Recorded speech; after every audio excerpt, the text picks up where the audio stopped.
Ну а теперь кадры из Приморья. Там амурский тигр стал настоящей звездой социальных сетей.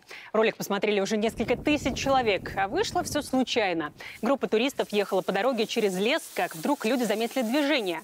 Достали смартфоны и не без опаски приготовились к зрелищу. Но лесной красавец, хозяин тайги, к удивлению зрителей, не стал ни нападать, ни убегать. Вместо этого начал, что называется, позировать.